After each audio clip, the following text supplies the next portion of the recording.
Hello, everyone, and thank you again for joining us to this third session of our online event, Synchronicity, Mind and Matter.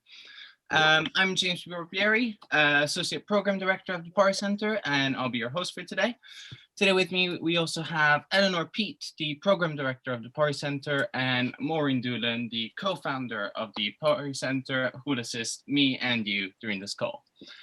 Before I begin, I'd just like to remind everyone of a couple of Zoom rules for this call.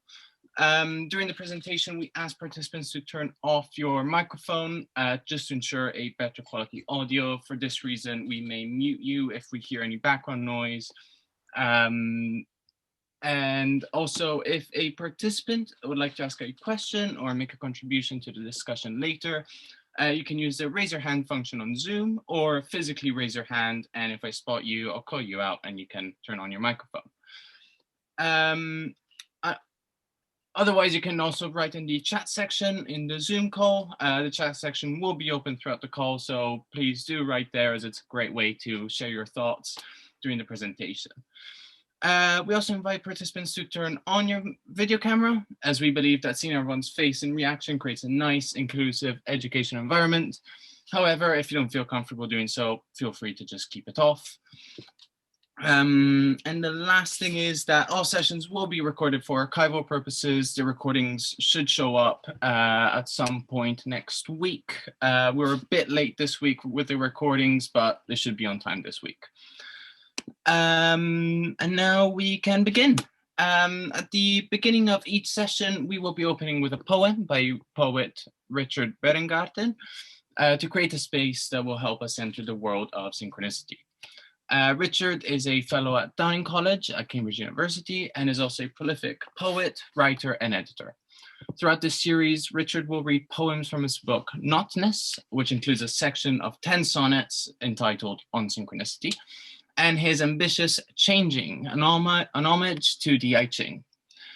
Following the poem, before the poem, Shantina Sabadini, the director of the Power Center and chair of this event, will say a few words. Then Roderick will give his presentation. That will last about 50 minutes. And then after going into small groups, we will move on to Q&A and discussion.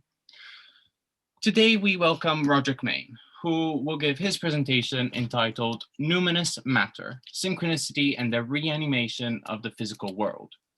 Roderick is a professor in the Department of Psychosocial and Psychoanalytic Studies and director of the Center for Myth Studies at the University of Essex.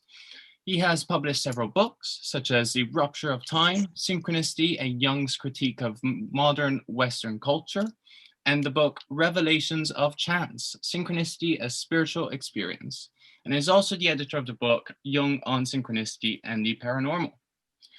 And now to open this session, a few words from Shantina. Welcome. Thank you, James. Can you hear me? We can hear you. Okay, yeah. And I'm very glad about this occasion to listen to you, Roderick, because I greatly enjoyed your previous lecture at PARI, and feel very much in tune with your approach to synchronicity. And here a few reflections inspired by it. The loss of enchantment of the world in our contemporary culture has much to do with the gap between mind and matter, and with the loss of the sense of an animate world, of the world's soul. Once upon a time, that was an ordinary experience of human beings, an everyday perspective. The world was felt as alive and conscious and sentient, and interacting with the world was interacting with a thou, not with an it. And in that sense, the history of our culture can be read as the progressive loss of this permeability human world, as progressive loss of an animate world, the world's soul. And I believe that the perspective of synchronicity reverses this view questions the separation of mind and matter and recovers the sense of an animate world. From that perspective, we can develop an affirmative relationship with nature and with our fellow humans. And with that, I will just pass the word on to you, Roderick. I'm looking forward to your lecture. Before we have Richard's poem. Yeah, sorry. To you, Richard. And now a special poem by Richard.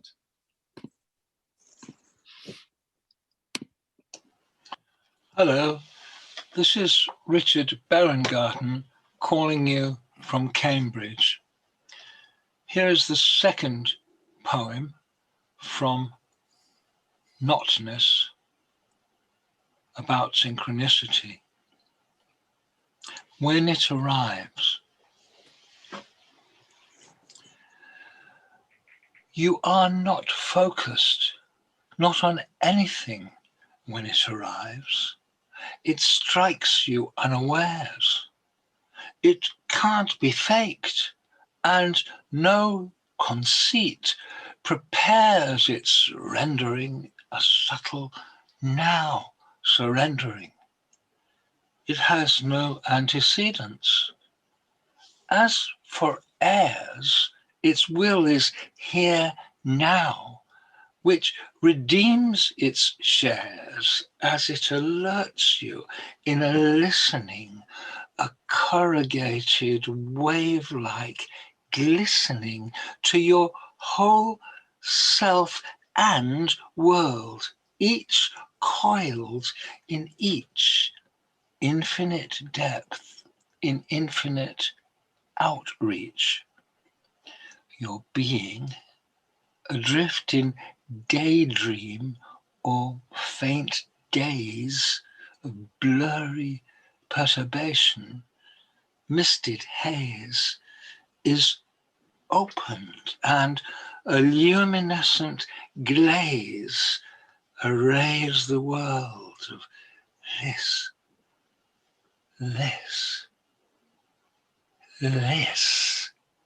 in praise.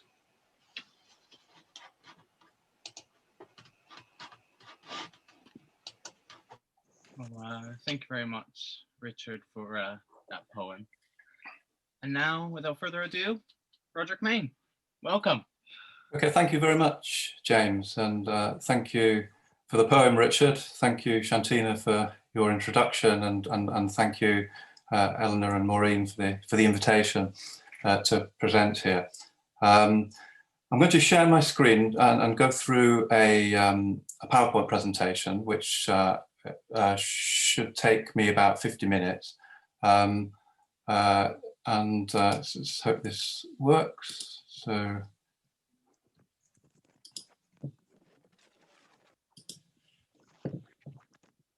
is that okay? Yep. Okay, good.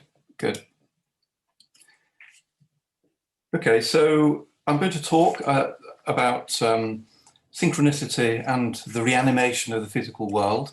And I've called the talk Numinous Matter for reasons that will become clearer. It's in a sense, it's one of those phrases that I sort of stumbled upon in my thinking and rather liked, and thought I ought to give a talk on it.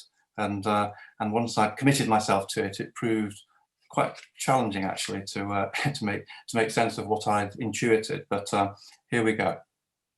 So. I'm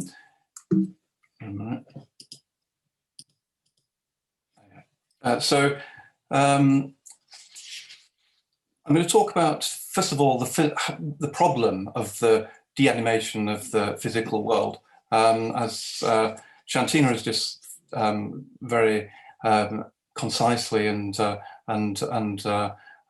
insightfully sort of characterized it.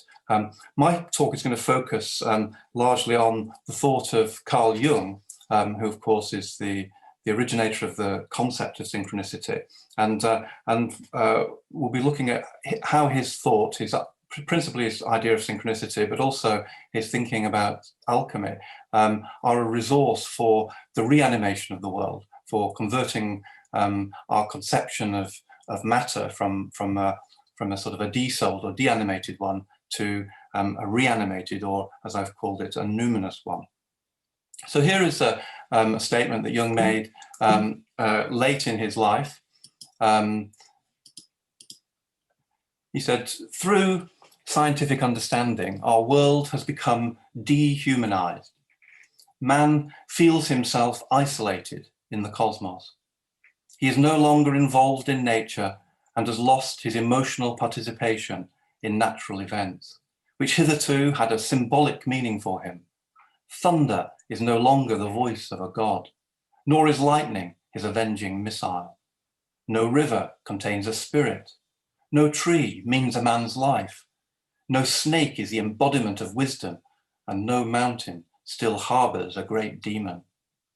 Neither do things speak to him, nor can he speak to things, like stones, springs, plants, and animals. He no longer has a bush soul identifying him with a wild animal. His immediate communication with nature is gone forever, and the emotional energy it generated has sunk into the unconscious." So an eloquent account of this loss of an animated world that used to prevail prior to maybe about 500 years ago or so, or until the advent of the modern era. Perhaps slightly romanticized account, but a very vivid account. And what I'm going to talk about is, so this view, which Jung, in that quote I just gave, attributed to science, is the view that this sort of animated world has disappeared, is the dominant view. The world as deanimated is now the dominant view in both mainstream science, as Jung said, but also mainstream religion.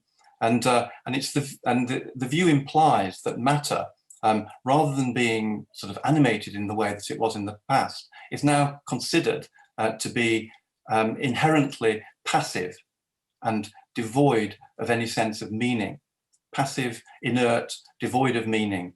That essentially the universe out there is a sort of a cold and meaningless place that has no sort of inherent meaning. The only meaning that's there is meaning that we might project onto it.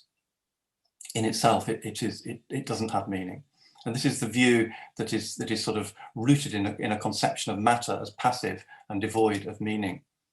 And such a view has been sort of deeply internalized, naturalized in our consciousness, I think.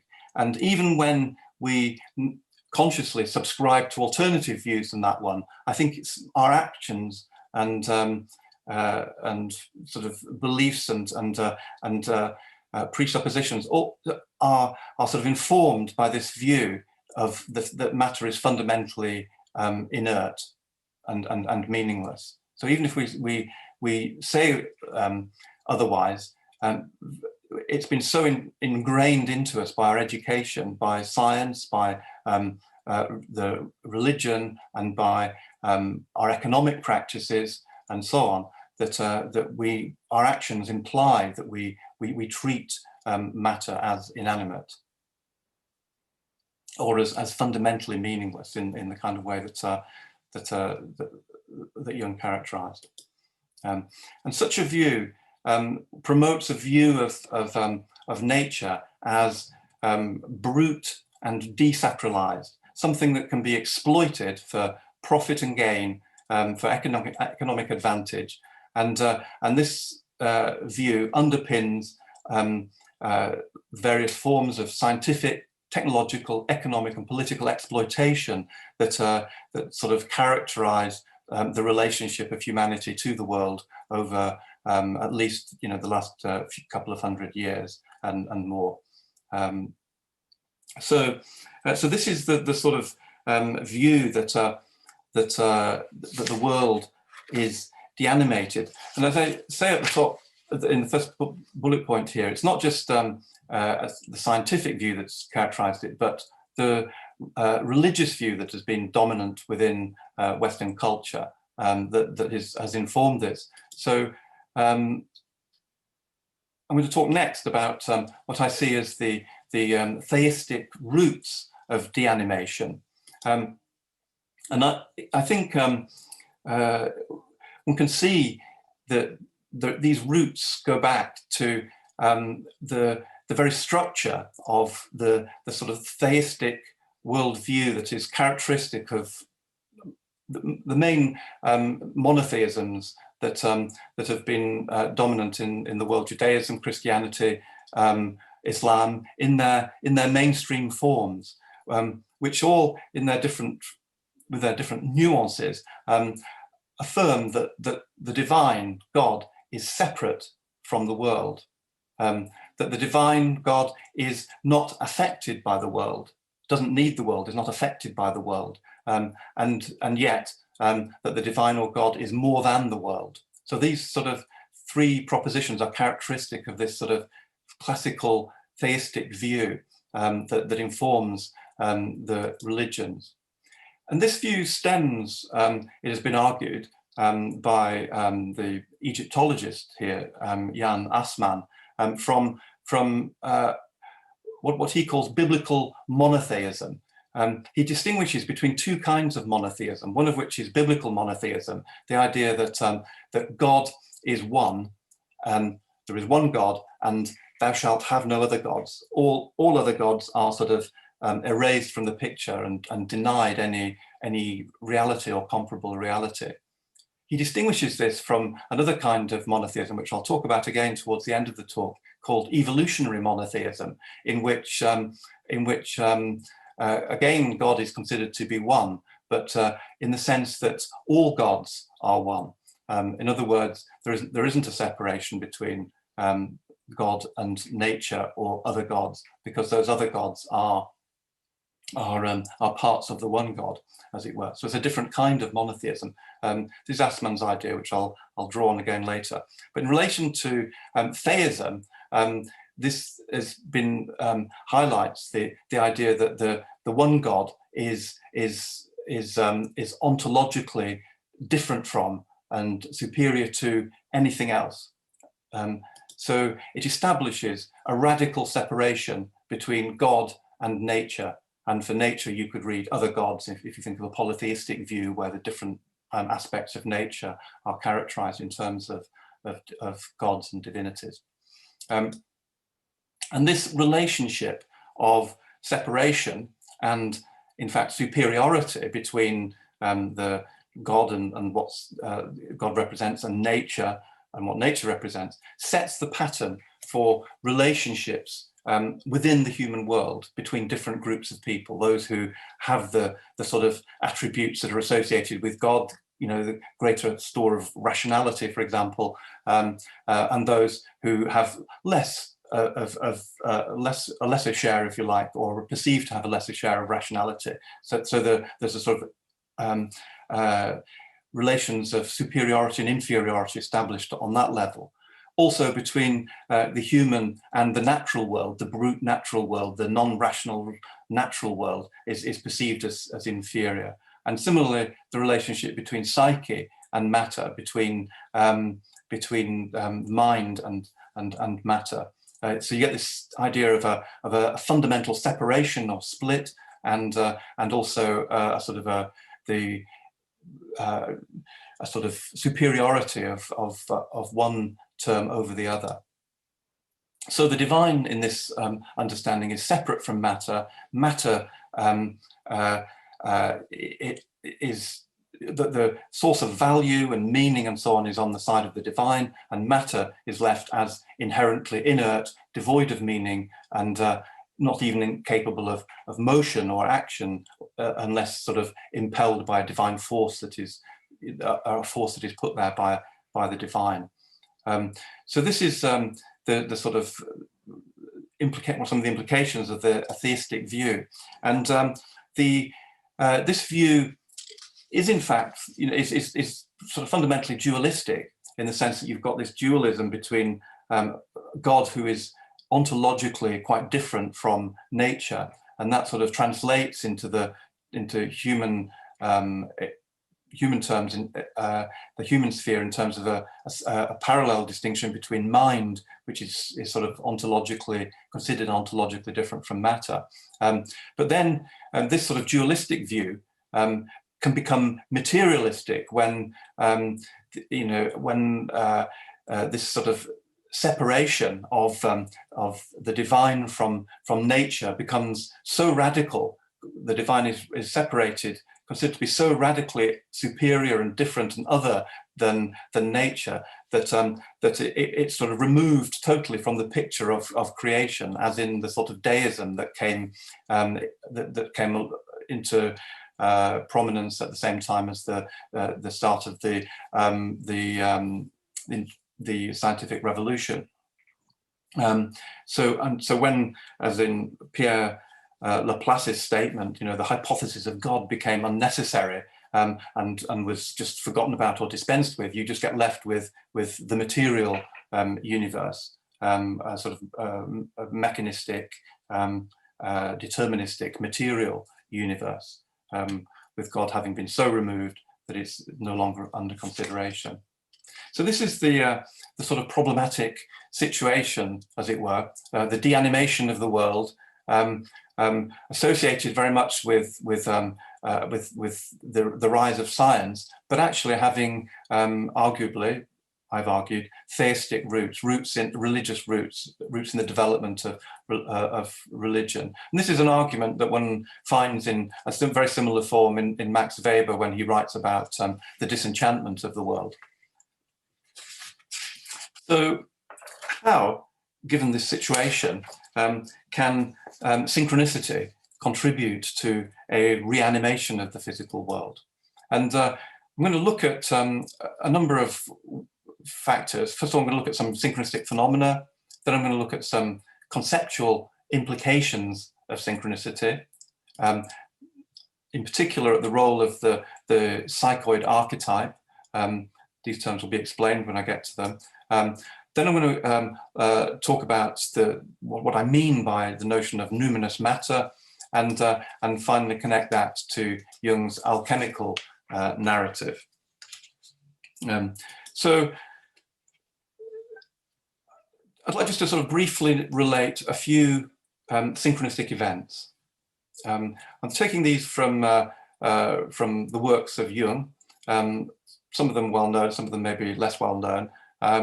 But I just want to go through just mention four incidents. The first one, and I apologize for its grim nature, concerns the suicide of one of Jung's former patients, a patient he hadn't actually had any contact with for about a year or so.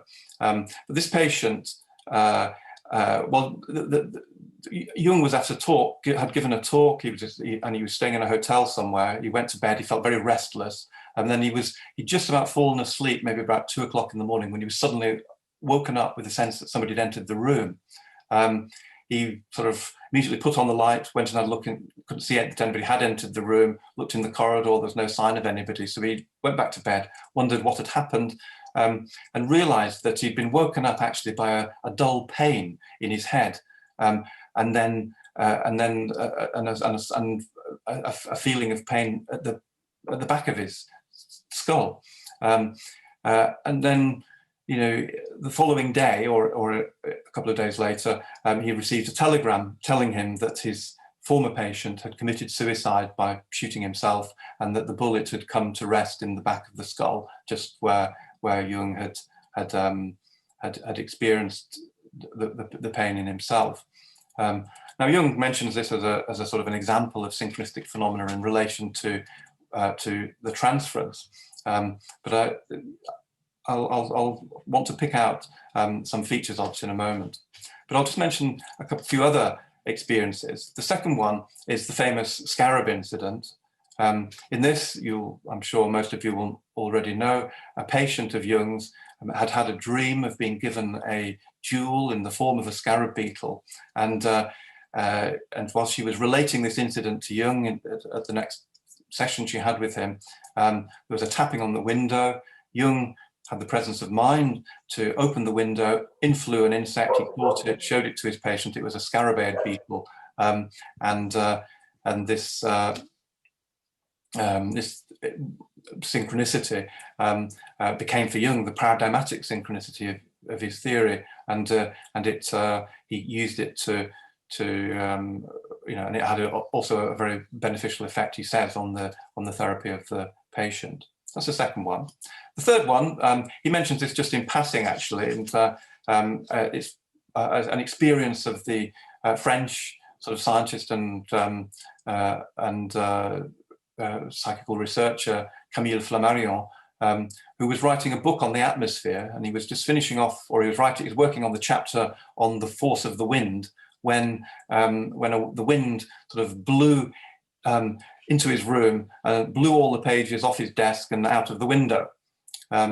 So this is the third one, and then the fourth one that I would like to mention is some incidents that happened when Jung's experienced a haunting of his house. This was during the period when he was engaging in his confrontation with the unconscious, his sort of exploration of his inner fantasies, during this period, there was this sort of very sort of dense, uncomfortable feeling in his house, and then there was as he experienced a haunting, and there were several incidents involved. But the two I'd like to mention, one is how a blanket was snatched from the bed of his sleeping daughter, one of his daughters, and another incident that was involved was the Jung's front doorbell started ringing frantically on a Sunday afternoon, and he looked out of the window. Other people who were in the house looked out of the window. There was nobody there. The bell was ringing by itself, and they all just sort of looked aghast at one another. So those are four synchronistic phenomena, or putative synchronistic phenomena. And what I'd like to just briefly do is to focus on the events involved. So just to take the first one of Jung's patient who commits suicide. Jung was woken up by a feeling of dull pain, as though something had struck his forehead and then the back of his skull. His former patient had shot himself, the bullet coming to rest in the back wall of his skull. And here what we've got is a physical event. The physical event involved, this is what I'd like to pick out, is I suppose an experience, or a human experience. It involves a human, a person, a sort of animate, self-conscious person. It's entirely sort of naturalistic. It's about a person, doing something to themselves, shooting themselves and dying.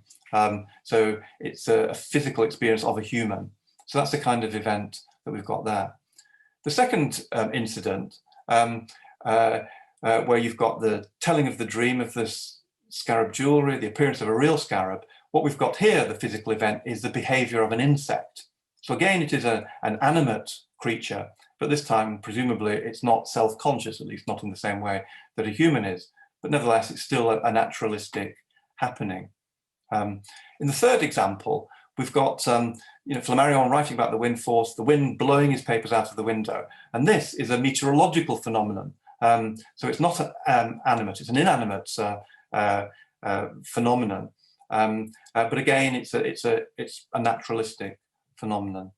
And then the fourth incident, where Jung undergoes this inner change, this feeling compelled from within to formulate and express what he says, what might have been said by his visionary guide, Philemon. This is the sort of psychic background to his experience. Then there's the haunting, two events in which are this blanket being snatched away and the spontaneously ringing doorbell.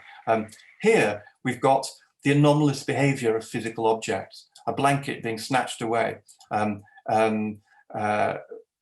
we've got inanimate objects again, but this time the behavior of them is not naturalistic, but rather supernaturalistic, not normally, beyond what you would normally expect anyway. So what you've got here are a series of physical events, some of them deeply involved in the human and the psychic. So the first one is you could think this is something is affecting. You could think of a sort of psychic resonance between the two people. Jung talks about the transference. It's exactly what he talks about. In the second one, it's a bit more difficult. The physical world seems to be a bit more remote from the human. It's the behavior of an insect. Difficult to imagine, an insect having any particular resonance with a person, but perhaps not entirely inconceivable given that they're both animate. The third one, you've got something even more remote. You've got a meteorological phenomenon, something that is completely unconnected with any animate creature or person. And then in the fourth one, you've not only got inanimate objects behaving in this kind of way corresponding to a psychic state, but behaving in a way that in and of themselves are not naturalistic. So that's a sort of a kind of behavior of the physical that is even more sort of strangely animated than even the wind in the Flammarion example. So I mention all of these examples just to show that when with synchronicity you get the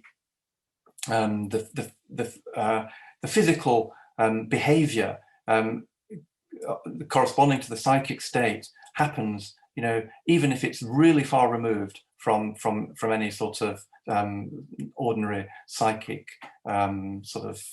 connection that you can conceive. So how do these how can one understand these kinds of experiences? And to do so, Jung introduced precisely his concept of synchronicity. Synchronicity is a sort of double concept. On the one hand, it describes a kind of experience, meaningful coincidences. On the other hand, it explains how those kinds of experiences are, as it were, possible. So I'm just going to briefly mention what some of the conceptual implications are of synchronicity. It's a really packed notion in terms of the sort of way in which it radically challenges the mainstream assumptions about how the world works, if you like. So the first sort of, one could define synchronicity very simply as acausal connection through meaning. So the two core terms in it are acausality and meaning. In terms of the first concept, acausality, this is the idea that events can come into being or can be connected amongst one another without causal determination. And that notion, in turn, implies, as some of Jung's examples illustrate, that there is or can be a psychic relativization of space and time. So it's possible for things to be connected through meaning, which are separated in vast spaces, vast distances in space, or even vast distances in time. So that even you can get sort of precognitive synchronicities. So this is a sort of concept, an idea that is embedded in the very idea of acausality, this psychic relativity of space and time. Further concept which Jung talks about, implied by this psychic relativity of space and time, is the idea of absolute knowledge. Because this, under certain psychic conditions, this this relativity of space and time makes it possible to gain knowledge of spatially and temporally remote events without the need for any sensory transmission of information. So Jung called this sort of absolute knowledge. He also thought that this relativization of space and time could account for psychokinesis, for the association between mental states and then the action of the sort of spontaneous, inexplicable action of physical objects, as in psychokinesis. Exactly how the connection is made is quite mysterious. I mean, even Wolfgang Pauli had to ask Jung to elucidate precisely how that happens. But for Jung, the psychic relativity of space and time could entail psychokinesis. The other major concept in the idea of synchronicity is the idea of objective meaning. I mean, this is a very challenging notion in the sense that that in the way in which we use meaning, mostly we'll understand it as something that humans attribute to things. And Jung certainly recognizes the difficulty of understanding meaning as anything other than a merely subjective factor. You know, he acknowledges that it seems to be just a psychic product, just an anthropomorphic interpretation, he calls it. But he does affirms that also it could be objective. What he means by this is that it could, you know, that meaning, it can be something that exists outside of the human, something that is, as he puts it, self-subsistent, transcendental, a priori in relation to human consciousness. There's not to say that it doesn't get inflected in particular ways when whatever that is interacts with human consciousness, but that he thinks there is something that's not fully dependent on or emerging from human consciousness. So this idea of objective meaning is implied in the notion of synchronicity. It's that meaning that connects the events, and this in turn, because it's through synchronicity, the connection of event through synchronicity implies that the same pattern of meaning can express itself in both psychic and physical events, and so reveals a sense in which those events are at a deeper, in a deeper sense, form a psychophysical unity. And that's not a unity that consists of a sort of a combination it's not a product of psyche and matter, but is, as it were, a neutral state out of which they emerge. So it points for Jung towards a fundamental unity of being, which he later came to call the unus mundus, the one world, and I'll mention that a little bit later as well. So the final sort of implication that I'll mention of synchronicity is this idea that it points towards a harmony of immanence and transcendence.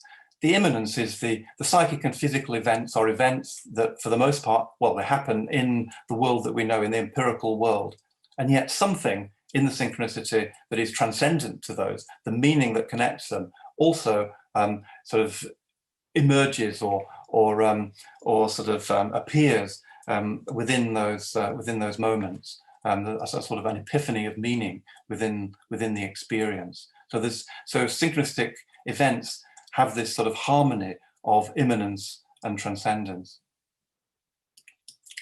So in this, what I want to draw attention to is the role of the psychoid archetype for Jung in this sort of understanding of how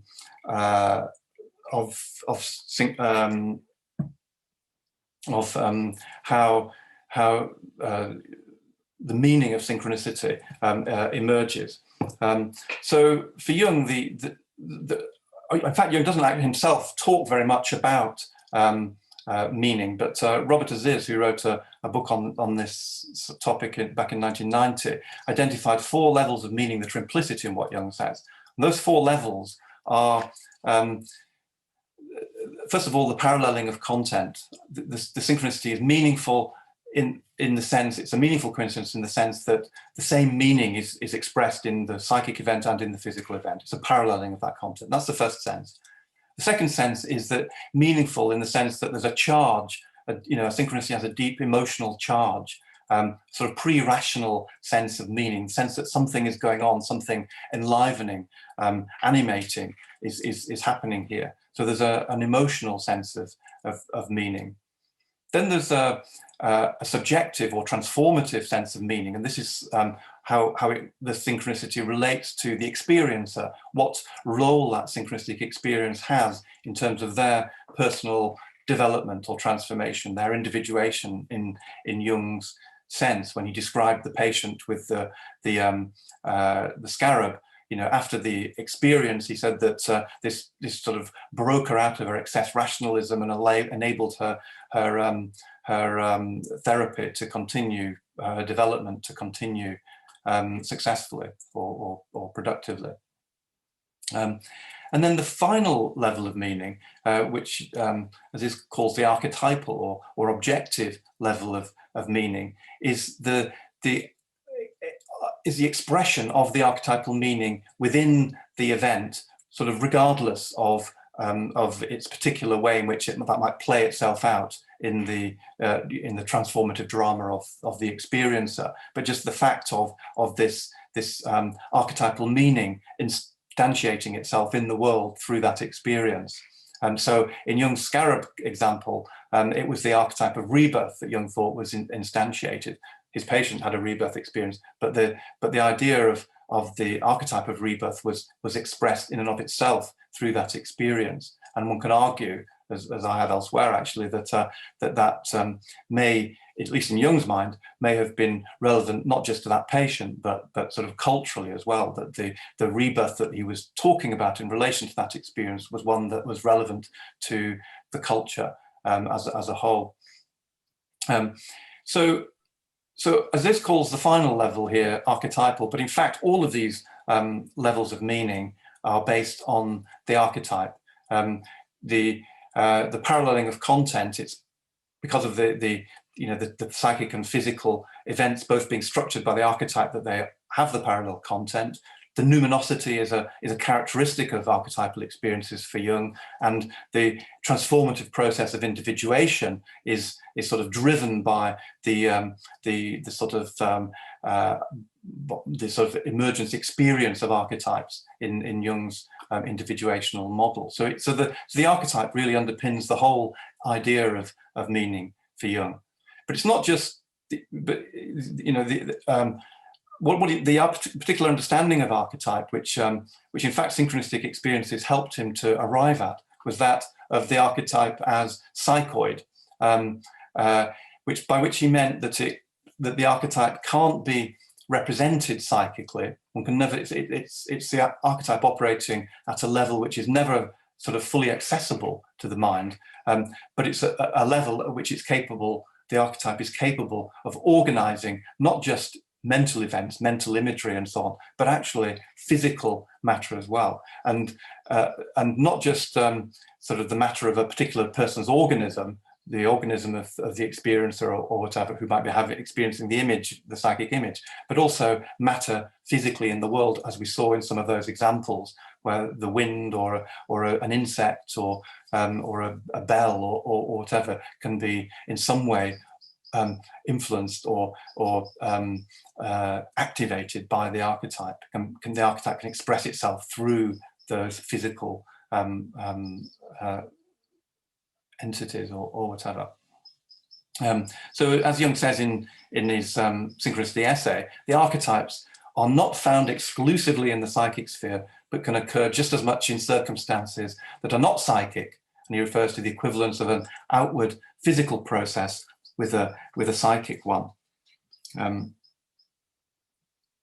So we come now to what the sort of implication. I'll just sort of pull out the implications of this for the concept of numinous matter. So the idea is that that matter, rather than being passive and devoid of meaning, in a sense, can be meaning. And Jung makes this point very clearly in a letter that he wrote to Wolfgang Pauli. He says to Pauli that his essay, Jung's essay on synchronicity, attempted to open up a new path to the state of spiritualization, Beseeltheit of matter, the state of spiritualization of matter, by making the assumption that being is endowed with meaning, that meaning is inherently there in being in matter. And he explains that idea as the extension of the archetype in the object, in the physical object. So he's very explicit that matter here can be spiritualized. Synchronicity points to the spiritualization of matter. Later in the same letter, he says, in cases of synchronicity, they, that is archetypes, are arrangers of physical circumstances, so that they can be regarded as a characteristic of matter, as the feature that imbues it with meaning. So matter can be imbued with meaning, not passive, inert, devoid of meaning, but imbued with meaning. Pauli, a very critically minded physicist, was nevertheless sort of open to these ideas. And he wrote back to Jung a bit later in December of the same year, not directly in relation to this Jung statements, but in relation to their ongoing dialogue generally, and says that in his view, in Pauli's view, compensatorily from the unconscious, the tendency is being developed to bring physics much closer to the roots and sources of life. And that what is happening is ultimately an assimilation of the psychoid archetype into an extended form of physics. In this way, the ancient alchemical idea that matter indicates a psychic state could, on a superior level, experience a new form of realization. So this idea that the meaning that is expressed by the archetype in both mental form, psychic form, but also in matter, in physical form, is something that Pauli takes sufficiently seriously to think of how it could be incorporated, assimilated into an extended form of physics. And he compares this extended form of physics to a sort of an updating, a sort of a superior, a modern superior form of alchemy. So very, very provocative and interesting statement. And these ideas, Jung's, Pauli's reference to alchemy there, sort of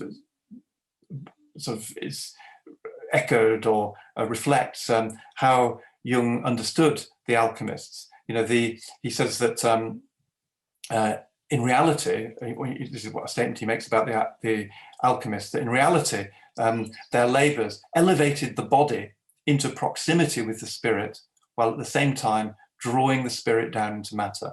By sublimating matter, as they tried to do, the alchemist concretized spirit. So there's this sort of coming together of spirit and matter, this sort of, in the alchemical practice, the sort of ancient alchemical practice, to which Jung paralleled or thought his psychological theory was a modern counterpart. And again, Jung says that for all the alchemists, matter had a divine aspect, whether on the ground that God was imprisoned in it in the form of the anima mundi or anima media natura, or that matter represented God's reality. In no case, he says, was matter de-deified, and certainly not the potential matter of the first day of creation, the sort of initial emergence of matter out of the unus mundus. So this is an idea, this numinous matter that Jung found in alchemy, and he found a parallel, or wanted to develop a parallel to it through his own sort of alchemical narrative, or his own psychology, which he paralleled to the alchemical narrative. And in particular, he compared in his very last work, Mysterium Conjunctionis, well, not his very last work, his last major work, Mysterium Conjunctionis, to 3 levels of conjunction of the alchemist, 16th century alchemist Gerhard Dorn.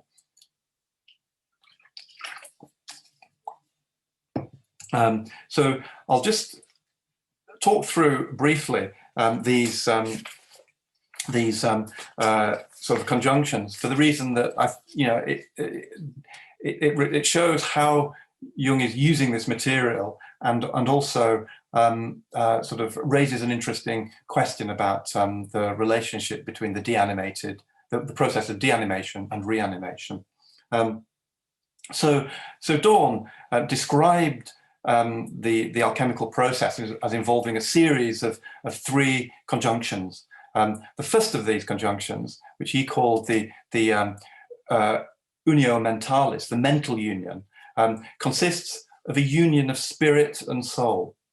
Dawn considered that in the natural human state there was an inextricable, Jung says, an inextricable interweaving of the soul with the body, which together formed a dark unity, the unio naturalis, the natural union. So this is the kind of the natural human state, and that was variously referred to by the alchemists as the negrido, the blackness, or the chaos, or the massa confusa, the confused mass. Jung himself describes it as the original half-animal state of unconsciousness. So you do have a sort of a psyche body mix or fusion in this natural state, but it's one that is without differentiation. It's a kind of a half animal state.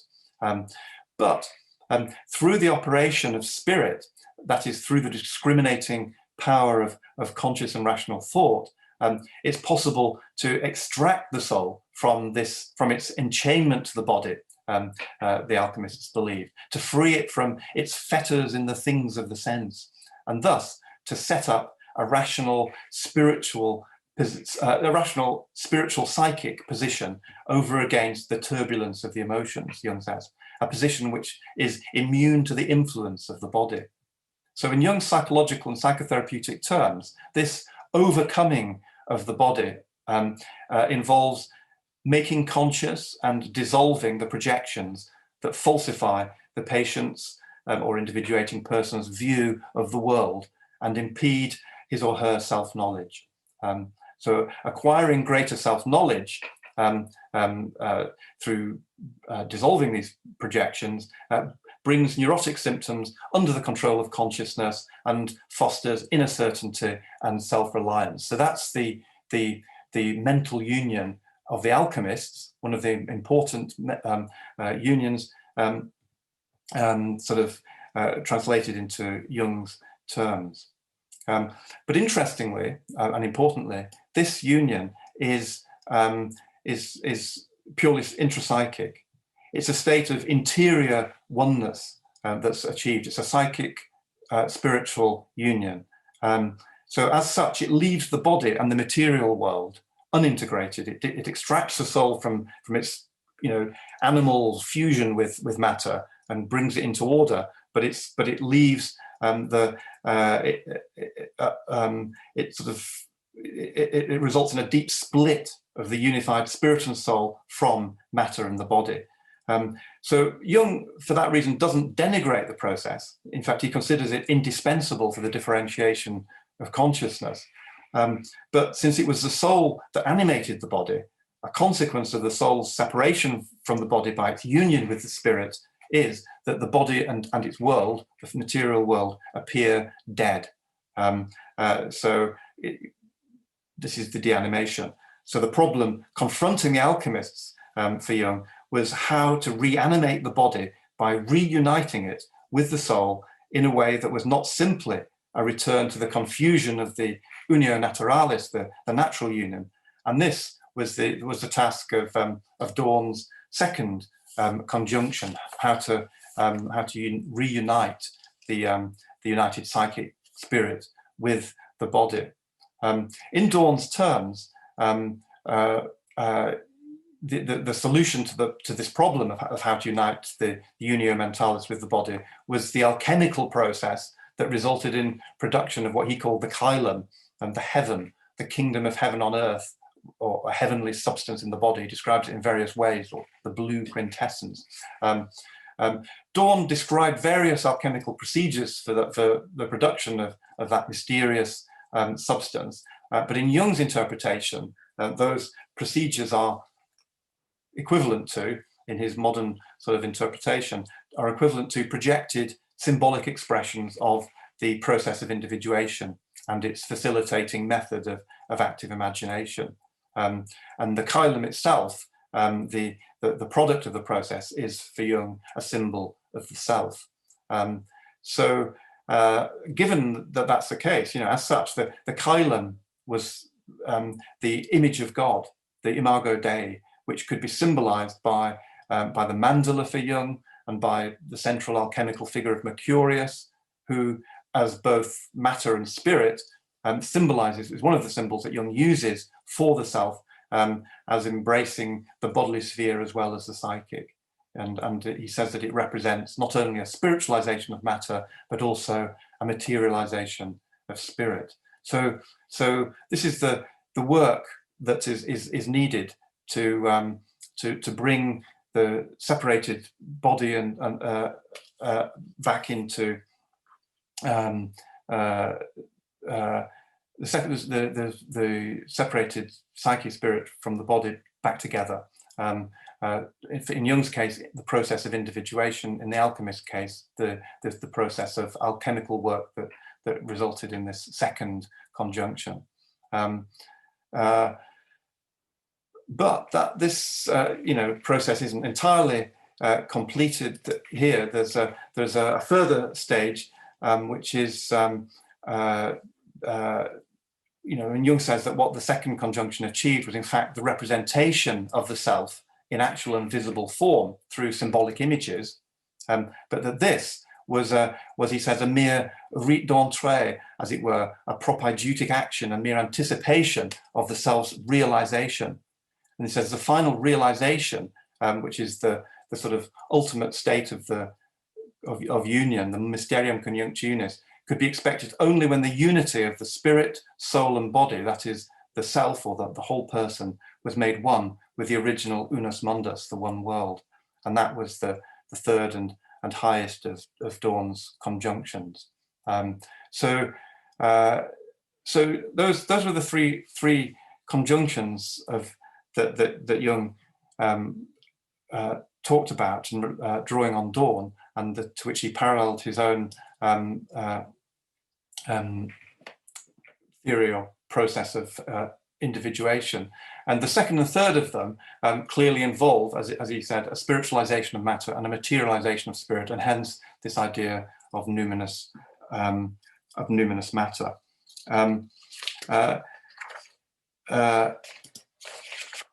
It's worth noting, however, that for Jung, and this is quite an important point actually, the first conjunction is a necessary and perpetual part of the process.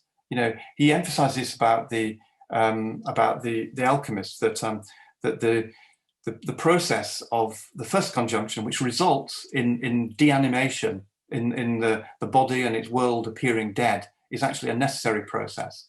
And he equates that process historically with the development of precisely this kind of theistic Christianity, when he talks about it in Christian terms, but a kind of theistic religion that separates the divine from nature. But Jung doesn't necessarily consider that to be a total problem. It's a necessary process, he said, that separation, and as a sort of prelude to this sort of higher level of reunion or reuniting of the psyche spirit with the body. There being a danger, he considered there to be a danger once you've achieved this sort of mental union of just lapsing back into the natural union, just falling back into a sort of an amorphous sort of union of the mental and the physical. The process of achieving realizing the self was a very arduous and difficult process, for which the unio mentalis, the mental union, was a necessary prerequisite. So that's important to bear in mind. So for Jung, what it tells us really is that the process of deanimation is not something that was just to be sort of replaced with a reanimation, i.e. a new animation, and that's it. The process of deanimation was a necessary part of a developmental process for Jung in the development or evolution of consciousness, and it's a perpetual part of that process. The process of the need to sort of undo projections, to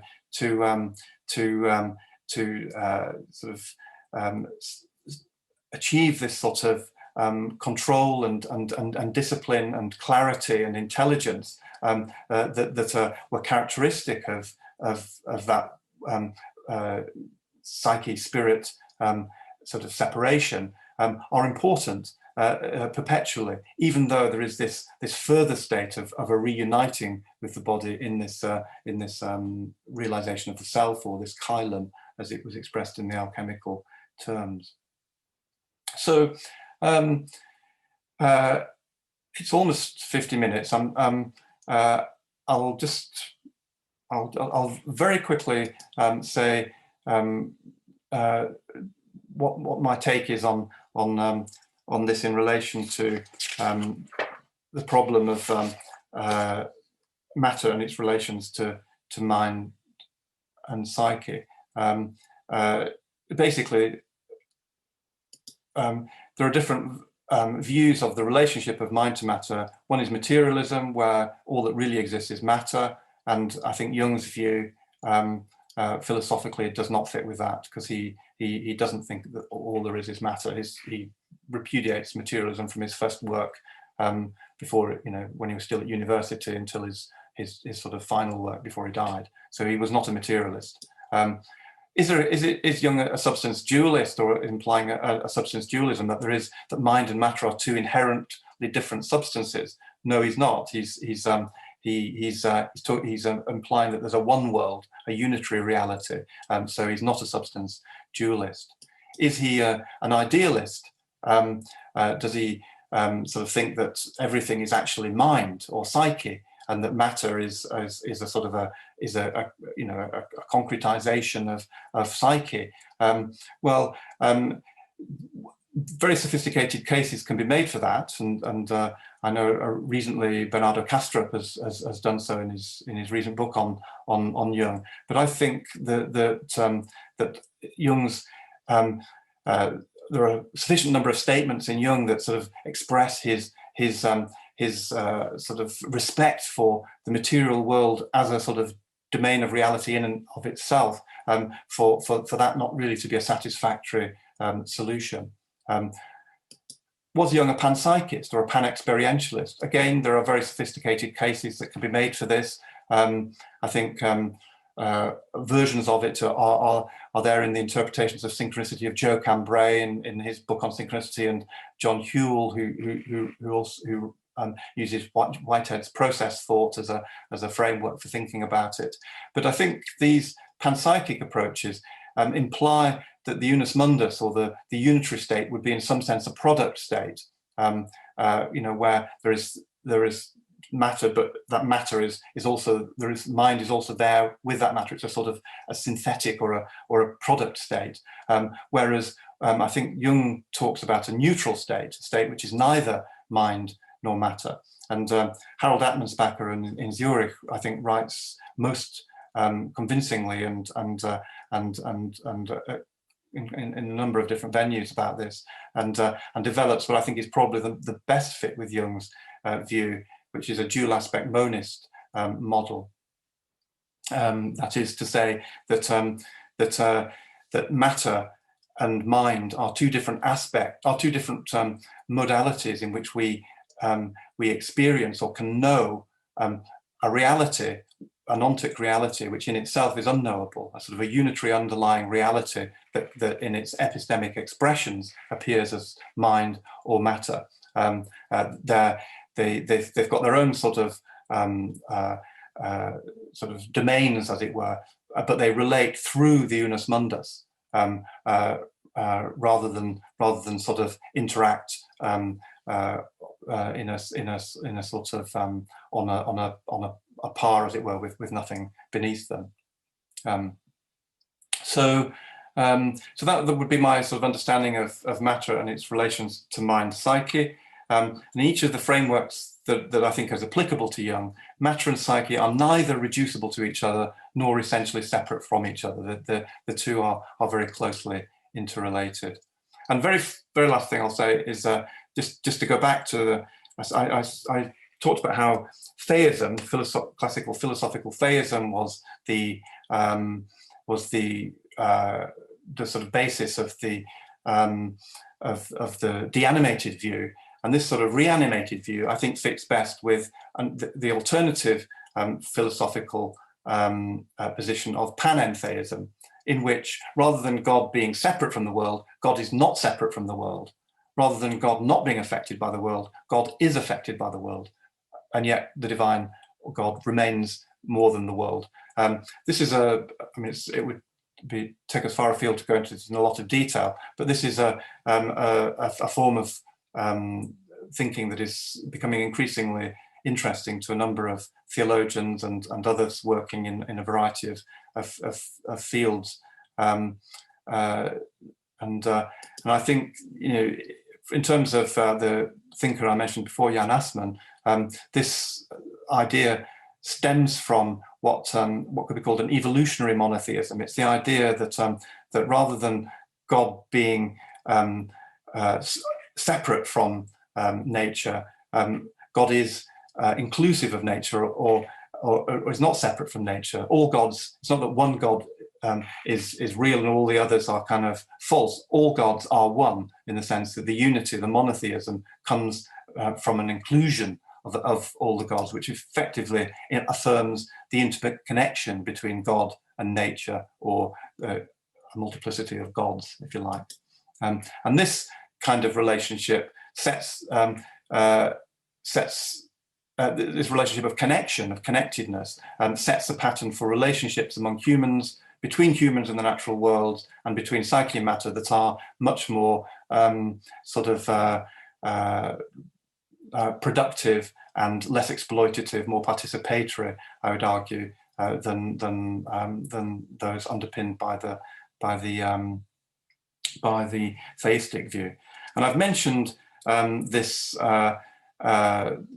theological and before it the philosophical levels, because I think ultimately we need to think through to these sort of depths of ultimate principle in order to undo that sort of unconscious, naturalized sort of way in which we sort of presuppose a particular view of reality, which intellectually we might sort of disagree with, but our actions, our behaviors, conditioned and supported by the surrounding culture, suggest that it's actually very difficult to extricate oneself from seeing matter as inert, passive, and devoid of meaning.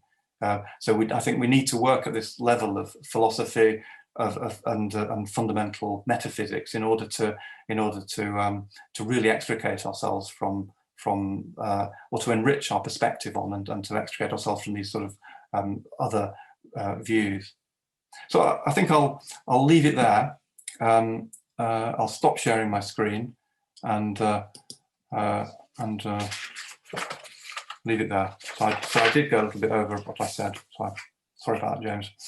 That's okay. That was a fantastic presentation. Thank you so much, Roderick. What I actually particularly liked about your presentation is sort of the mission, because at first you talked about the de-enchantment of the world under even a theological point of view, and then you sort of build this framework about with Jung about how the world is animated with through synchronicity, the unus mundus, but especially the numinous matter. So anyway, thank you so much for that. And now a few words from Shantena.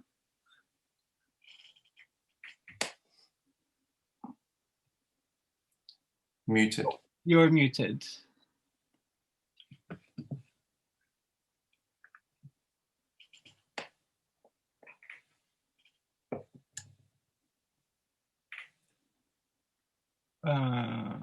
Okay, sorry. Thank you, Roderick. Fantastic lecture. And I can add very little. The most difficult part for me to understand is the psychoid archetype. And maybe in the question and answer, I'll ask you about it. Beautiful. Thank you, Roderick. Okay. Thank you.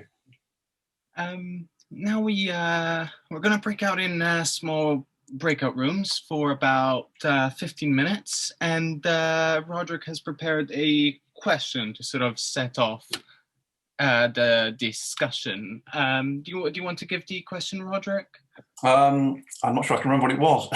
Oh, okay. Well, no, I'll try. I mean, basically, I suppose really, the question is if that helps. really. But otherwise, it could be just that the discussion is whatever was prompted by the talk. But I think the question was something like, correct me if I'm wrong, you've probably got it there in front of you, something like, if you think of your own synchronistic experiences of synchronicity, what do those experiences suggest to you about the nature of the physical world and the relationship between the physical world and the psyche and one's mental world? Basically the topic I was trying to grapple with today. So that's basically the topic, Yeah, exactly. Yeah. So I'll just post that question in the chat so everyone can have a look at the discussion. And yes, we'll come back in about 15 minutes. So at 5:30 exactly. You should, and if anyone doesn't want to join the breakout room, just ignore the invitation and you can just stay here in the main room. And yeah, we'll see you again in about 15 minutes. Great. Well, hope everyone's had interesting discussion during the breakaway rooms. We will now move on to Q&A and discussion. So to ask a question or make a contribution, raise your hand function on Zoom or physically raise your hand and you can speak. One thing I do need to say is just give the opportunity for everyone to ask questions if we can keep the questions more or less brief and on topic.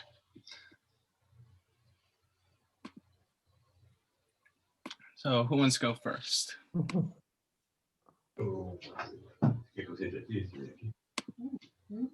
Peter.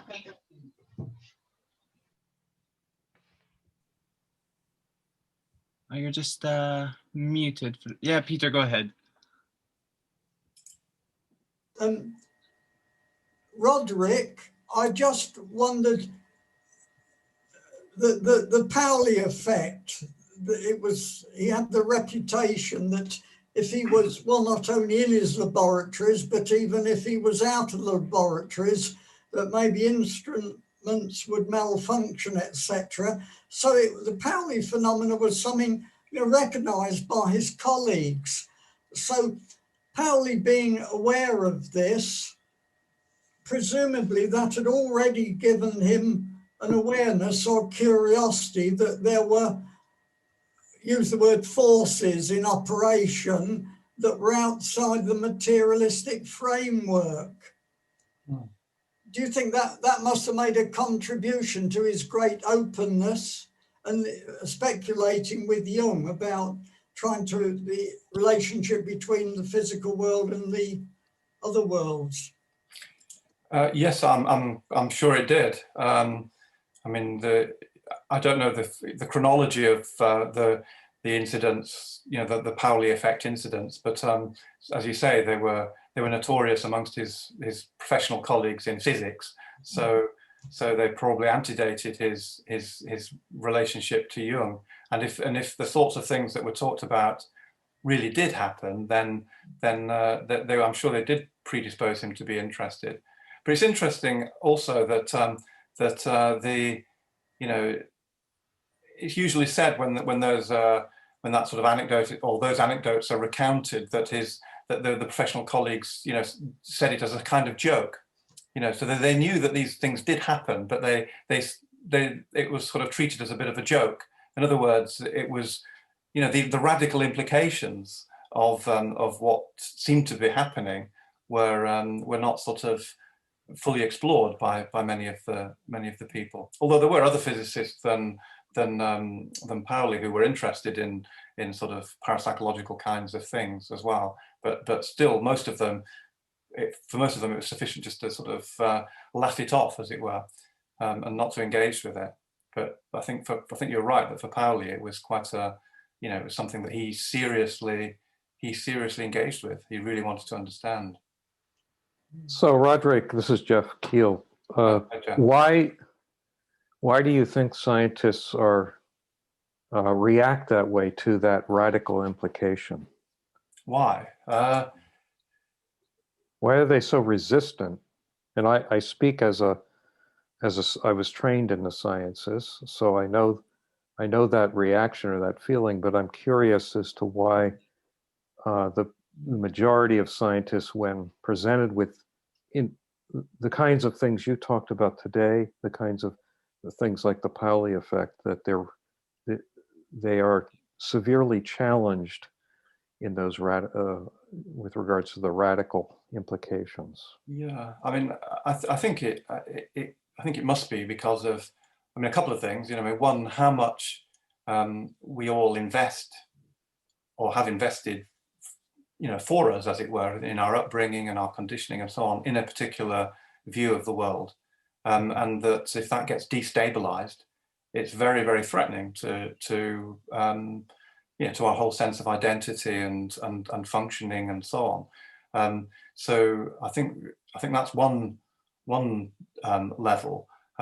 Another level, of course, would be, you know, the actual practice of science. You know, that you know, scientists work within certain paradigms, and it's not, you can't, within certain paradigms, you know, it's usually sort of more effective to try and accommodate anomalous data with the paradigm you're working in, rather than to sort of, you know, radically challenge your fundamental assumptions at every step. you don't have the time. You know, the irony here is that it's in those anomalies that often the new scientific discoveries emerge. Yeah. So there, you know, there is this, it's a compartmentalization almost, that they're willing to look at anomalies in one way, in one form, but not in another form. Yeah. It falls outside of the of how far they can go. Perhaps another dimension to this is the extent, is the depth of the of what's invested, and that's kind of what I was rather hastily at the end trying to get onto with this sort of discussion of different philosophical views of the relationship of mind and matter, and different metaphysical views of the relationship between, you know, a possible divine ground and the empirical world. I mean, there are sort of very deep sort of metaphysical commitments that are hard to even identify, let alone sort of escape from. And you know, so sometimes it's thought that, you know, it's kind of a scientific resistance to something, but there's, I mean, religious people are equally resistant to the kinds of phenomena, because in a sense, as I was trying to argue, that you know, they could very well be actually both sort of grounded in the same sort of metaphysical point of view. This sort of idea of a fundamental separation between whatever the divine ground might be and empirical reality. I think it might be a process also, you know, like the more, before we used to ignore, like the scientists would ignore stuff, and now they're kind of looking into it. It's like, it's an unfolding of you know, what we understand. It's like more and more, and then we start questioning other questions, and more and more scientists are open to looking at something else. So that says a lot about, you know, the evolution of science. Yeah. I mean, of course, when you give a talk, you have to sort of set things up in a way that's going to be a little bit dramatic, you know, so you sort of polarize things a little bit. But of course, there are a lot of people with interest in some of these areas. But you know, there are also lots who are not. Perhaps even more who are not. And even in the past, I mean, there were people who were sort of investigating in these areas as well. So it's yeah. But I agree. I mean, you know, there is a lot of very interesting and good work going on, and right at the roots of physics, for example, you know, there are implications which, you know, as is frequently said, if we fully grasp the implications of the physics that we actually have very well established now, it would already sort of you know, it would already transform our view quite radically. Yeah, thank you. Thank you all for contributing to that discussion. Next up, we have our chair, Shantena. Yes, thank you. Well, I have one question for Roderick. But let me first add a comment on the conversation you had, Roderick and Jeff and Lena. One key element of what defines science from the point of view of scientists is the repeatability, the possibility to repeat experiments and situations. So scientists are quite not at ease with unique events. In that sense, it's understandable that there is a resistance to consider the Pauli effect, for example. But okay, well, that's a side remark. Roderick, a concept which has always been somewhat mysterious for me is the psychoid archetype, Jung's notion of psychoid archetype. And it's even difficult to say what my difficulty is. But it has something to do with, I think of archetype as a product of human experiencing, theorizing, as human creation, just as the so-called laws of nature are. So but at the same time, we think of psychoid archetype as organizing the play of matter, the movement of matter. Are they some kind of laws of nature? What are they? I can easily accept and enjoy the notion of archetype as a way of describing or synthesizing a complex of images, experiences, and so on. So as a human creation to understand the world. But I sense that Jung is saying something more than that.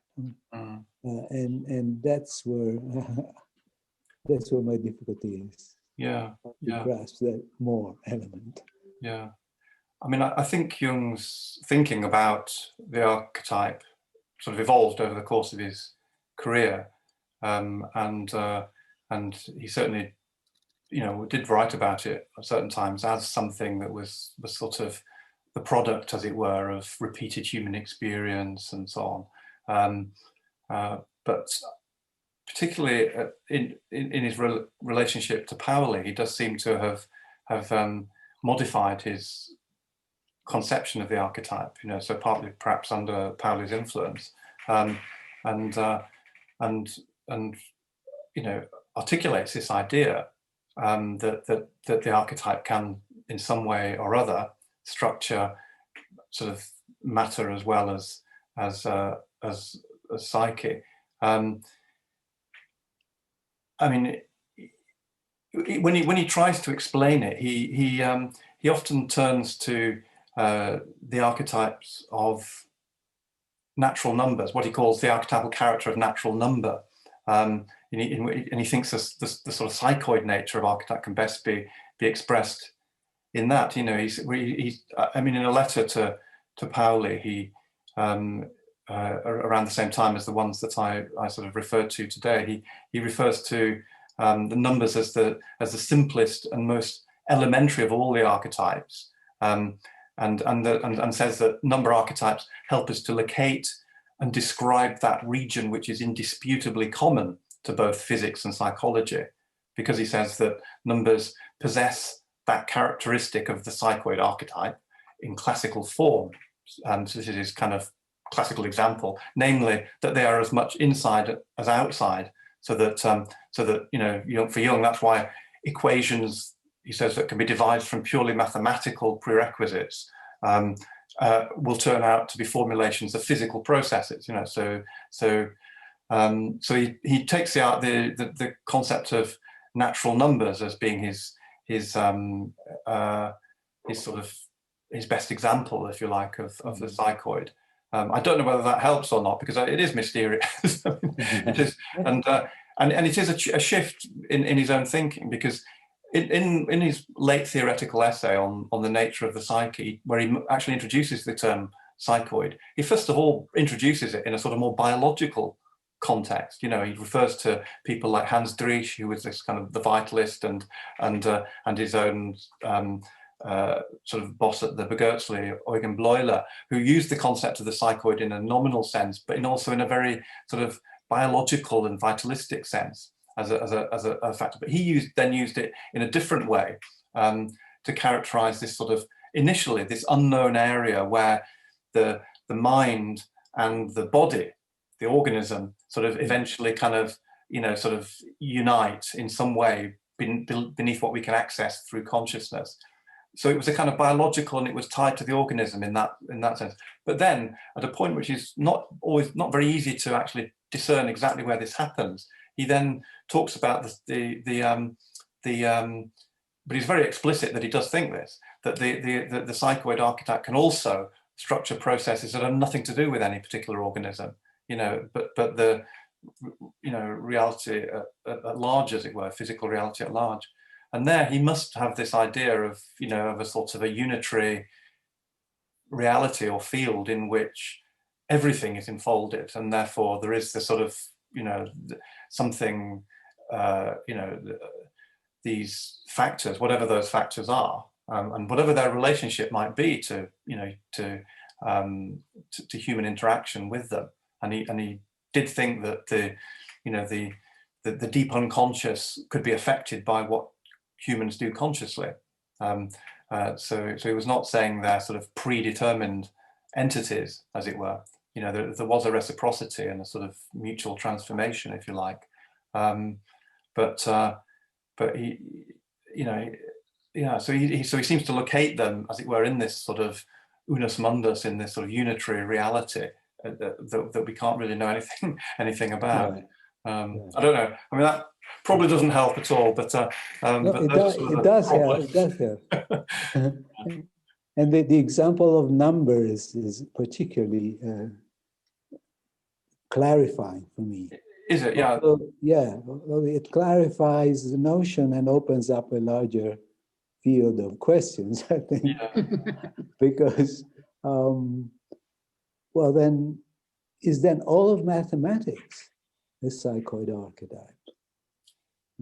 Well, I mean, I think Jung was sort of moving in that direction at the end of his life. Actually, I mean, he thought that that's the area that needed to be explored, and as you probably know, he sort of passed that work on to Marie-Louise von Franz, who wrote a book, Number and Time, which is very much about number and synchronicity and so on.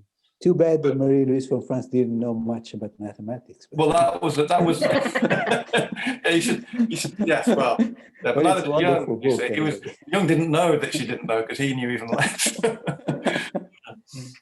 Yeah. Great, thank you, Santino. Next question comes from Gary, who's been trying to ask this question for a few sessions now. Thank you, and thank you very much for this great presentation. I think it's very stimulating. I think we live in interesting times where we're seeing a convergence of the esoteric and the exoteric traditions in the West. And you mentioned Bernardo Kastrup's work briefly. I'm just wondering whether this whole idea of objective idealism and the concept that consciousness or mind is the primary primitive, ontological primitive. I also trace that back to Charles Sanders Peirce as well, and Schopenhauer. I mean, which Bernardo does as well. There's a whole tradition, and I'm just wondering, you know, and there's a gathering of information now on the Essentia Foundation website, which all seems to be making a very clear argument, you know, for this idea that consciousness is primary and physicality is secondary, is derivative. I'm just wondering if you might be able to comment on that. Yeah, I do think this is, there's a very strong case for that. For that, I suppose in relation to Jung's work, and probably more broadly as well, I find that I have more sort of resonance with a dual aspect monist view, which makes the ultimate reality something which is neither mental nor physical, but is genuinely sort of unknown, from which the mental and the physical are, as it were, epistemic expressions. That sort of view, to my mind, sort of honors the material and the physical world, as fully as I think it deserves to be honored, if you like, and doesn't prioritize the mental over it in any way, but doesn't at the same time doesn't prioritize the physical over the mental. So yeah, I can see the strength of the other view, and many people that I sort of have worked with, and respect a tremendous amount, seem to favour that view. But I myself, favour a dual aspect monist interpretation. It's there's lots of sort of arguments that can be had about all of this. And certainly I shall continue to, refine my own thinking and expose myself to more and more of this other view, the objective idealist view. But yeah, I suppose that's it's mainly the idea that that in a sense,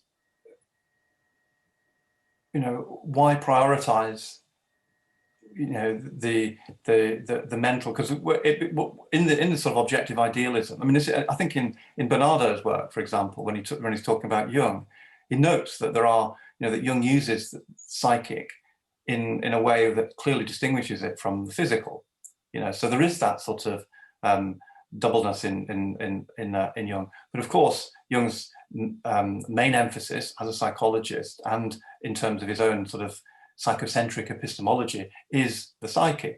So you have sort of two understandings of psyche operative within Jung's work. You have psyche in the sense of everything experienceable, the whole of reality, psyche, and he sometimes uses it in that sense. Other times, he's very happy, as when he's discussing synchronicity, to talk about psychic and physical events. So he uses it in another sense. So it may be that there's not so much difference, and that the sort of unitary reality that's being referred to in dual aspect monism is not that different, if different at all, from the objective idealist reality that's being talked about. I don't know. But anyway, those are some thoughts. Well, thank you. It's a great question, and it sort of hits the button with me, because I do think about these things. Yeah. And the religious position of panentheism also, I think is very helpful in this, right? That if you do believe, right, in a creator, there's the creator within time who is immanent, and then there's the creator outside of time and outside of space-time. Yeah. And there's lots of different formulations of that, but very interesting. So I think it's a very important, and Jung's thoughts, I think, can be very clearly aligned with panentheism. That's something that's doesn't seem to have been done very often, but I think it can be. Thank you, Derek, for that. Our next question comes from Beth. Beth, hi. Glad to have you here. I'm glad you managed to come. Yeah, thank you. I have a question about the fact that we tend to think of synchronicities as if they're very special, unique, big events. And I'm just curious if there couldn't also be an argument that synchronicity is the way that we could be operating, period. But it's all of the things we've learned that block the capacity to be aware of them. I was thinking particularly about your saying that 500 years ago, there was some different way of experiencing the world. So do synchronicities have to be unique, earth-shattering things, or could they be more normal things? Yeah, I mean, I think that's a very good question, and I don't know, maybe Yuriko is going to say something about this in her talk tomorrow. I mean, she's talking about a very different culture, I mean, even in the West, the you know, in pre-modern times, the ways of thinking were much more aligned to, or much more naturally aligned to, a kind of a synchronistic perspective, and indeed in pretty much all cultures, you've got you have divination as an important mode of knowing, you know, and as you know, as Jung recognized and wrote about, that is fundamentally a way of connecting events synchronistically and perceiving synchronistic connections amongst events. So I myself would be you know, very much support that sort of perspective that you mentioned. You know, but it's also the case that there are events that do stand out as synchronicities, and one might ask why, and it may be because of the framing of the culture and the expectations.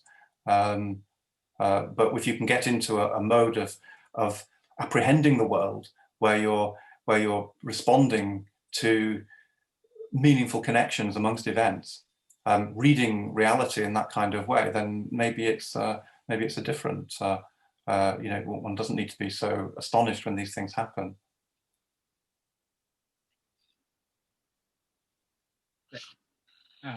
Thank you for that, Beth. Are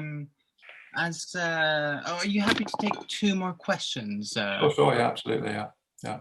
Well, as you've been called for, I guess, Yuriko and Andrew, you have your hand up.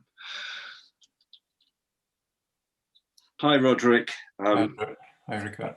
Thanks as always. I thought I was going to trip you up with your own words, but I failed to.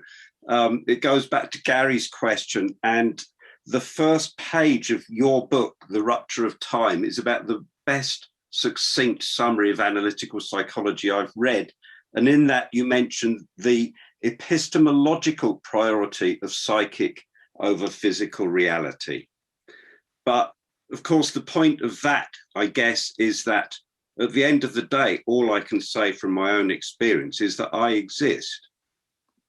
So, I mean, like you, I'm most sympathetic at the moment to the dual aspect monism that Atmanspacher has outlined. But Atmanspacher is honest enough to say you don't get something for nothing. And of course, what you lose out is you end up with this rather hand-waving unus mundus, this psychophysically neutral domain, which none of us can experience and none of us can explain. So just for the record, I've also bought 2 Bernard Kastrup books yesterday. I'm fascinated to see what he has to say about Jung and metaphysics. But, yeah. Just it, yeah. Yeah, thank you. Yeah, I mean, it's interesting, just to pick up on one thing you just mentioned about the unus mundus that none of us can experience and so on. I mean, in sort of, I think there was a question mark for Jung about that, you know, in the light of his own sort of mystical experiences, whether one could actually experience, you know, what experience means in that context is an interesting is an interesting question. But the possibility of an experience of well, of the unus mundus is broached in both in at the end of Mysterium Conjunctionis, where he talks about he talks about it at length, and then says, strangely enough, this is actually experienceable in some way. I forget exactly how he says it, but and then in his near-death experiences, he has this sort of these moments of, as it were, mystical sort of union, where he's in this kind of sort of void womb of the universe, as it were, which is sort of it's at least questionable whether Jung was open to the possibility. And Atmanspacher actually writes about this in some of his more recent papers, and suggests that possibility. But he does also point out that that would not be the experience of somebody. It would be because there couldn't be a separate person experiencing that and it be the kind of experience that's being talked about. But if you see what I mean, but the accessibility of the unus mundus in at least some mystical experiences is a sort of an open question, I think, to some extent. Anyway. And in Atmanspacher's model, perhaps synchronicity is just a glimpse. Maybe. Yeah. This lowering of the threshold between the logical and ontic domains. Yeah. Okay. Well, anyway, thank you. That's Thank you for that, Andrew. And we'll take the last question from Jill. Hi, Roderick. Thank you. That was fascinating. Hi. Just very briefly, I was saying in the breakout room that I have been beset lately by trivial synchronicity, just loads of little things, just things I say being repeated, so that does happen apparently. But my question was about the alchemists and their attitude to matter, and I'm left wondering whether divine necessarily means animate.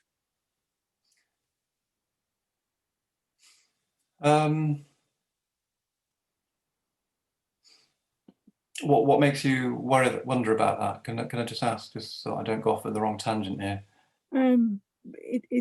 Because a divine state of matter could be divine because it reflects the Kylum, the spiritual.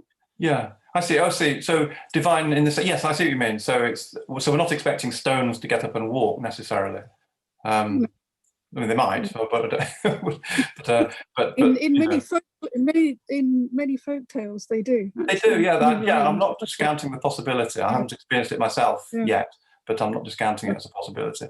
But yes, I suppose in a sense there are different ways in which matter could be considered to be animate or numinous in the term that I preferred to use. And that could be, I mean, for example, in a dual aspect monist model, the excuse me, the matter might not behave in any sort of outrageous ways at all, but the idea is that it's connected to the psychic through the unus mundus, so that any sort of physical event has some sort of psychic correlate in some way or other. So I suppose there are different ways of thinking about this. I suppose for me, the most simple way of understanding numinous matter is the difference between experiencing the natural world in a way where you feel it is kind of other, separate, out there, and in a sense something that you could exploit or mine or forest or whatever, as opposed to thinking of it in some way where you have a sense of its sacrality, it's being sacred in some way, where that difference in perception comes from, is I suppose partly what's at issue.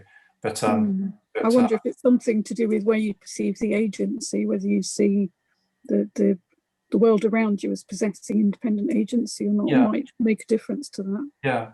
Well, I think Jung's view is that it would, isn't it? I mean, the idea of acausality is a sort of you know, suggests that things can do things which, you know, are uncaused, in which, you know, that there's a sort of in some versions of the sort of so-called new materialisms, you know, there's this idea of a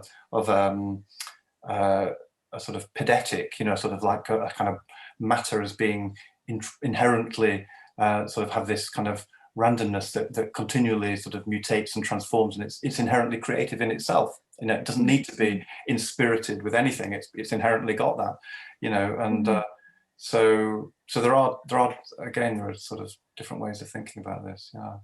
But anyway, so interesting. Thank you. Yeah. Okay. Thank you for your question. So again, opens up large issues. Thank you for that, Jill. Now we have gone a little over, so we should probably close the session. Roderick, do you have any final closing words to say? Well, to thank people for their questions and for their patience in listening, you know, and to thank you and everyone associated with PARI for making this venue available, you know, for such a sort of rich, you know, set of discussions about a very important topic, which of course, you know, has its roots, as you said it, I think in the opening, or somebody said in the opening, in David Pete's work in PARI. Yeah. So thank you. Well, thank you, Roderick, for your kind words and for your presentation. Shantina, do you have any final? Sure, I'll add a small comment and a big thank you to Roderick for an excellent lecture that sparked tremendous amount of reflection, discussion. I think this discussion could go on for various hours, very fruitfully. And that's, thank you to E for being the spark. Thank you for that, Shantina. And yes, thank you again, Roderick, and thank you all for joining us and for contributing to the discussion. It's been fantastic. Before we go, I'd just like to make a couple of updates before we join again tomorrow. Firstly, I'd like to announce that after we've had such great response and interest over next week's sessions, which will focus on the I Ching, we will be adding an additional session to make sure we go through all your histograms from the I Ching process. This session will be on Thursday the 4th of March at the same time as usual, so 6 p.m. Central Time or 12 p.m. Eastern Time. We will be sending out emails with more information on this session and also to make sure that everyone's scheduling, our scheduling fits your availability. So look out for this email as it will come this week. Also, I'd like to invite you all to, well, a reminder more of to join the Sutra, our online forum, where we will be able to carry on with these conversations, ask questions, and share your thoughts, and also get further updates from us here at the PARI Center. The circle does also include speakers, so you'll have the opportunity to communicate with them directly. If you haven't received this invitation to join this circle on Sutra, let us know by sending us an email or contacting us in other ways. Also, we've sent the last week's recording, we sent them earlier this week. So I hope you've all received them and you were all able to view them.